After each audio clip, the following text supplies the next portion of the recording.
അപ്പോൾ ഇന്ന് ഞാൻ ഉണ്ടാക്കാൻ പോകുന്ന ഒരു ചെറിയ സാമ്പാറാണ്. അപ്പോൾ അതിന് നേരത്തെ ഞാൻ അങ്ങനെ ആലോചിച്ചില്ല. ഇപ്പോൾ പെട്ടെന്നൊരു തീരുമാനം എടുത്താണ് ഒരു സാമ്പാർ ഉണ്ടാക്കുന്നത്. അപ്പോൾ അതിനുള്ള പരിപ്പാണ്. ഇപ്പം നമുക്കിതൊന്ന് അടുപ്പത്തേക്ക് വെക്കാം. ബാക്കി ഇത് അടുപ്പത്ത് വെച്ച് കഴിയുമ്പോൾ അരിയുമ്പോൾ കാണിക്കാം. അപ്പം അതിനകത്തേക്ക് ഒരു പച്ചമുളകും കൂടി ഇട്ട് കുറച്ച് ഉപ്പും കൂടി ഇട്ട് നമുക്ക് ഒന്ന് വേവിക്കാൻ വെക്കാം. ഇതിനു വേണ്ടി മാത്രം ഞാൻ എല്ലാ കഷ്ണങ്ങളും അരിഞ്ഞെടുത്തിട്ടുണ്ട്. ഏതാനും ഒരു 5-6 ചക്കക്കുരു എടുത്തിട്ടുണ്ട്. ഒരു പകുതി സവോള എടുത്തിട്ടുണ്ട്. പിന്നെ വഴുതനങ്ങ അത് ഇവിടുത്തെ ഇത്തിരി കൂടുതൽ എടുത്തിട്ടുണ്ട് കേട്ടോ. പിന്നെ പച്ചമുളക്, അതുപോലെ ഇഞ്ചി, കായുണ്ട്, പച്ചക്ക ഒരു പകുതി എടുത്തിട്ടുണ്ട്. അതുപോലെ ഒരു 5-6 വെണ്ടയ്ക്ക, ഒരു തക്കാളി, മുരിങ്ങക്കോല് എന്നുവെച്ചാൽ കുറച്ച് സാധനങ്ങൾ മാത്രമേ ഉള്ളൂ കേട്ടോ. അപ്പോൾ ആ കുറച്ച് സാധനങ്ങൾ വെച്ച് ഒരു സാമ്പാർ ഞാൻ ഉണ്ടാക്കാൻ പോയി. ഇനിയിപ്പോൾ നമുക്കിത് അടുപ്പത്തേക്ക് വെക്കാം. പരിപ്പ് കുതിർക്കാത്തത് കൊണ്ട് ഞാൻ അടുപ്പത്തേക്ക് നേരത്തെ വെച്ചായിരുന്നു. അപ്പോൾ അത് ഒന്ന് തണുത്ത് കഴിയുമ്പോൾ നമുക്ക് അതിനകത്തേക്ക് ഇതിട്ട് വേവിച്ചെടുക്കാം.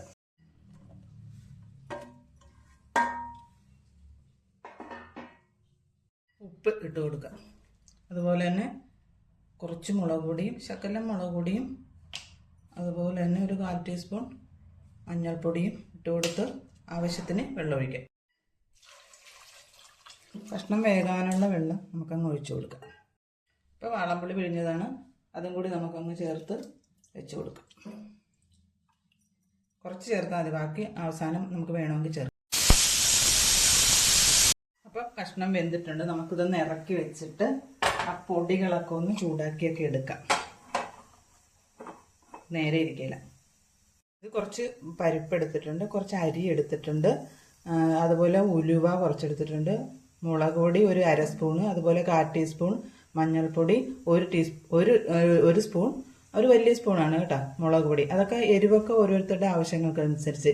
ഇത് കുറച്ച് ഉഴുന്നും കൂടി നല്ലതായിരുന്നു. ഉഴുന്നിപ്പോൾ എൻ്റെ കയ്യിൽ ഇല്ലാത്തതുകൊണ്ടാണ്. അപ്പം നമുക്ക് ഇതെല്ലാം ഒന്ന് ചൂടാക്കിയെടുക്കാം. ആദ്യം ഇത് അരിയും പരിപ്പും കൂടി ഇട്ട് നല്ലപോലെ ചൂടായതിന് ശേഷമേ മറ്റതൊക്കെ ഇടാവുള്ളൂ. ഇതൊന്ന് കുറച്ച് മൂത്തിട്ട് മാത്രമേ ഉലുവ ഇടാവുള്ളൂ, അല്ലെങ്കിൽ ഉലുവ പെട്ടെന്ന് കരിഞ്ഞു പോകും. അതിന് കുറച്ചും കൂടി കഴിഞ്ഞിട്ട് അതും ഒരുമാതിരി മൂത്തിട്ടേ നമുക്ക് മുളക് പൊടിയും മല്ലിപ്പൊടിയൊക്കെ ഇട്ട് കൊടുക്കാവുള്ളൂ, അല്ലെങ്കിൽ എല്ലാം കരിഞ്ഞു പോകും. അതുപോലെ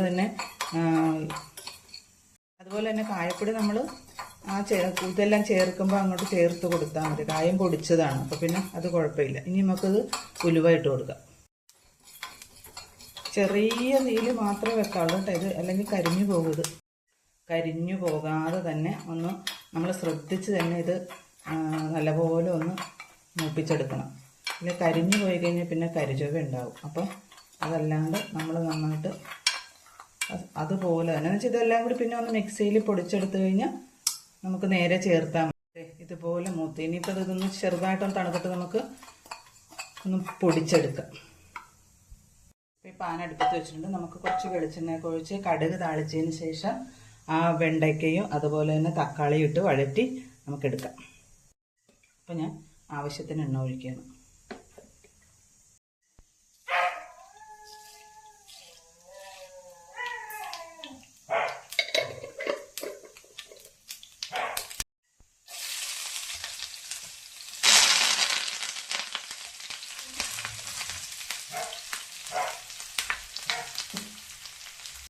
ഇത് നമ്മളിച്ചിരി കോരി മാറ്റി വെക്കണം കേട്ടോ. നമുക്ക് അവസാനം ഇറക്കുന്ന സമയത്ത് ഇത് ചേർത്തിട്ടൊക്കെ ഇറക്കാം, അല്ലെങ്കിൽ ഇതെല്ലാം തിളച്ച് കഴിയുമ്പോൾ താന്നു പോകും. അപ്പം ഇതെല്ലാം ഒന്ന് കുറച്ച് കോരി വെച്ചിട്ട്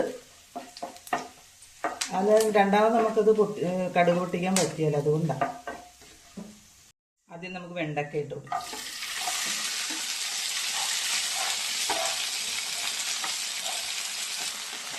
ഇത് കുറച്ചൊന്ന് വാടിയതിന് ശേഷം നമ്മൾ തക്കാളി ഇട്ട് കൊടുത്താൽ മതി, ഇല്ലെങ്കിൽ ഈ വെണ്ടയ്ക്ക ഇങ്ങോട്ട് കുതിർന്ന പോലെ ആയിപ്പോവും, അലുത്ത് പോകും. ഇത് അലുക്കാത്ത രീതിയിൽ വേണം നമ്മൾ എടുക്കാം.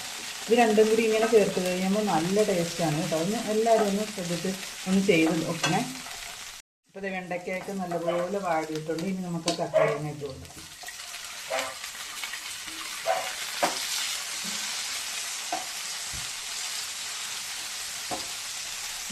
അപ്പോൾ ഇതിന് വേണ്ടുന്ന ഉപ്പ് ഞാൻ ഇടുക. മറ്റേ കഷ്ണത്തിന് നമ്മൾ ഉപ്പിട്ടിട്ടുള്ളതാണ്, അപ്പോൾ കുറച്ച് മാത്രം ഇടുക. അപ്പോൾ കുറച്ചും കൂടി ഈ തക്കാളി വേകാനുണ്ട്. അപ്പോൾ ഇതും കൂടി വെന്തിട്ട് നമുക്ക് ഇത് ഇറക്കി മാറ്റി വെക്കാം. അപ്പോൾ അത് ഇത് റെഡി ആയിട്ടുണ്ട്. ഇനി നമുക്കിത് മാറ്റി വെച്ചിട്ട് ആ കഷ്ണത്തിൽ ഇതൊന്ന് മൂടി നല്ലപോലെ മാറ്റി വെക്കണം. ആ കഷ്ണത്തിൽ നമുക്ക് ആ പൊടിച്ചതൊക്കെ കൂടി ചേർക്കാം.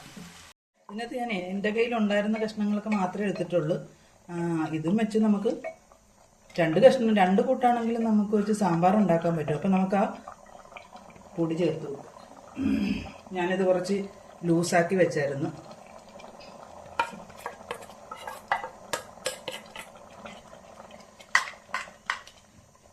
തീയൊക്കെ കുറച്ച് വെക്കാം. ആവശ്യത്തിന് നമ്മൾ വെള്ളം ചേർത്ത് നല്ലപോലെ ഒന്ന് തിളപ്പിക്കണം. തിളപ്പിച്ചതിന് ശേഷം മാത്രമേ ആ ഉണ്ടാക്കി വെച്ച കഷ്ണങ്ങളൊക്കെ നമ്മൾ ഇതിനകത്തേക്ക് ഇടാവുള്ളൂ. അപ്പോൾ കുറച്ചും കൂടി വെള്ളം ഒഴിക്കാം. അല്ലെ മറ്റതും കൂടി ഇടുമ്പോൾ അങ്ങ് കട്ടിയാകും. നോക്കട്ടെ, ഇത്രയും കൂടി ഒഴിക്കാം.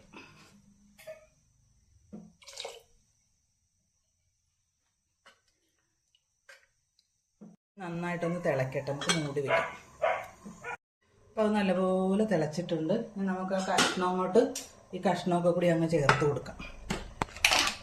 അപ്പോൾ നല്ലപോലെ ഒന്ന് യോജിപ്പിച്ച് ഒന്ന് പതുക്കെ തിളപ്പിക്കുക. നല്ല ടേസ്റ്റ് ആയിരിക്കും കേട്ടോ ഇങ്ങനെ ഉണ്ടാക്കുന്ന സാമ്പാറിന്. നിങ്ങളൊന്ന് ട്രൈ ചെയ്ത് നോക്കണേ. ഇനി കൂടെ തന്നെ നമുക്ക് കുറച്ച് മല്ലിയിലയും കൂടി അങ്ങോട്ട് അരിഞ്ഞിട്ട് കൊടുക്കാം.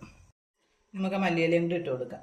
കായപ്പൊടി ഞാൻ പൊടികളുടെ കൂടെ ചേർത്തങ്ങ് ഇട്ടായിരുന്നു കേട്ടോ. ഞാനത് നിങ്ങളെ കാണിച്ചില്ല.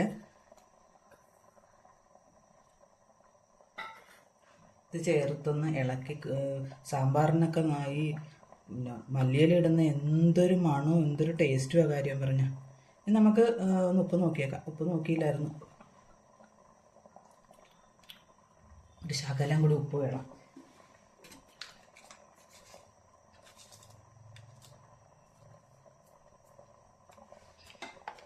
അപ്പം നന്നായിട്ടൊന്ന് ഇളക്കി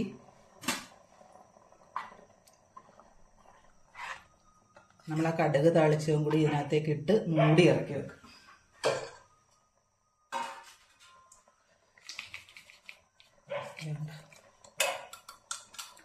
ഇല്ലെങ്കിൽ ഇത് പൊങ്ങിക്കിടക്കണം കണ്ടില്ലെങ്കിൽ ഒരു സുഖമില്ല കറിക്ക്. അതാണ് ഇത് കുറച്ച് കോരി വെച്ചതിന്. ഇനി നമുക്ക് മൂടിയിട്ട് ഇറക്കി വെക്കാം.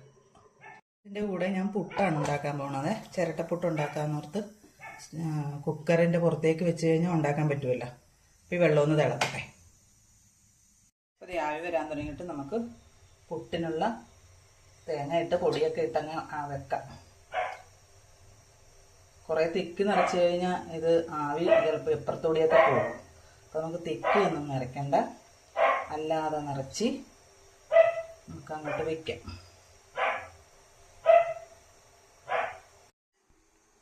ആവി വന്നിട്ടുണ്ട്, നമുക്കിതങ്ങ് വെച്ച് കൊടുക്കാം. ഇനി ആവി വരട്ടെ. അപ്പോൾ ഇത് നന്നായിട്ട് ആവി വരുന്നുണ്ട്. അപ്പോൾ നമുക്ക് ഇതങ്ങ് എടുത്ത് പാത്രത്തിലേക്ക് ആക്കി വെക്കാം. ഈ പാത്രത്തിലേക്ക് വെക്കാം. ഇതാകുമ്പം ചൂടോടെ നിന്നോളും. കുറച്ച് ഏറെ സമയം ചൂടോടെ നിൽക്കും. നമുക്ക് ആവശ്യത്തിന് അങ്ങോട്ട് എടുത്താൽ മതി. ബാക്കിയും കൂടി നമുക്ക് ഉണ്ടാക്കിയെടുക്കാം. അപ്പോൾ അത് ചൂടുള്ള പുട്ടും അതുപോലെ സാമ്പാറും നല്ല കോമ്പിനേഷനാണ് കേട്ടോ. ഞാൻ പറയുന്ന പോലെയല്ല, നിങ്ങളൊന്ന് ചെയ്ത് നോക്കുക. നല്ല ടേസ്റ്റാണ്. അതുപോലെ തന്നെ നമ്മൾ പൊടികൾ ഇതിൽ ചേർക്കാനുള്ള പൊടികളൊക്കെ നമ്മൾ തന്നെ ആ സമയത്തൊക്കെ തന്നെ ഉണ്ടാക്കിയെടുത്തു കഴിഞ്ഞാൽ അതിൻ്റെ ടേസ്റ്റ് വേറൊരു ടേസ്റ്റ് തന്നെയാണ്. നമുക്ക് എല്ലാവർക്കും അങ്ങനെ ചെയ്ത് കഴിഞ്ഞാൽ പിന്നെ നമ്മൾ അങ്ങനെ മാത്രമേ ചെയ്യുള്ളൂ. അപ്പോൾ എല്ലാവരും അതുപോലെ ഒന്ന് ശ്രമിച്ചു നോക്കുക. അപ്പോൾ ഇന്നത്തെ വിശേഷം ഇതാണ്. ഇന്നത്തെ ബ്രേക്ക്ഫാസ്റ്റാണ് കേട്ടോ ഞങ്ങളുടെ. അപ്പം ഞാനിപ്പോൾ ഇത് ചേട്ടന് കൊടുക്കാൻ പോവുകയാണ്. അപ്പോൾ എല്ലാവരും ഒന്ന് സപ്പോർട്ട് ചെയ്യണം.